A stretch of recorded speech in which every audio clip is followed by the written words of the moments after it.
actually get things done. So let's talk about some of the issues. Immigration, women's rights, guns. Let's start with immigration. As a member of Congress, you have a long record on immigration. You opposed amnesty for undocumented immigrants. You voted to increase funding for ICE. You called securing the southern border a national security priority.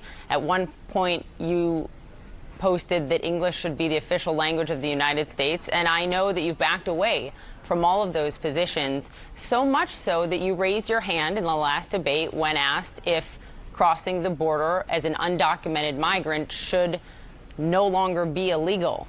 It's a dramatic reversal. Why such a change of heart? Well, Poppy, I've answered this question about a dozen times, including on your network. And 10 years ago, I became senator for the entire state of New York. And I not only had the humility to recognize my positions were wrong, but I had the courage to lead from a new position and have been leading on those issues for over a decade. I've led on comprehensive immigration reform with a pathway to citizenship. I have a comprehensive approach about how to treat asylum seekers at the border in a far more humane way. Because look, we have a president who, under his leadership, I guess I'm getting at the children why. have died in his custody. I guess I'm getting at the why, Senator. And let me ask you, for example, the former DHS Secretary under President Obama. I'm sure you read Jay Johnson's op-ed yesterday, and he said, quote, "Those who aspire to public office should not espouse campaign promises that have no prospect for success. This is a disservice to our democracy and assumes voters are fools." He's talking about decriminalizing crossing the border as an undocumented migrant. What was it that changed you so dramatically on this issue? So, Poppy, we need a president who has the humility to recognize when they're wrong, has the wisdom to listen to their constituents, learn from them, and change their positions. That's who I am.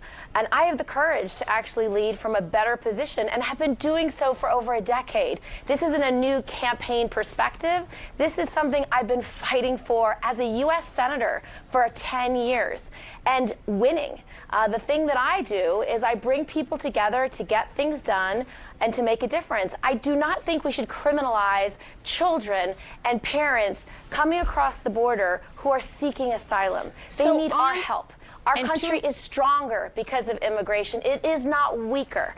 And we need to have not only comprehensive immigration reform, but we also need a humane asylum system. And I have a plan to have a community-based system so these families can come across, they can be given lawyers, have real immigration judges, and actually have a community-based system. I disagree with what President Trump has been doing, and I believe we need leadership and leaders who can have a vision for how to get this done.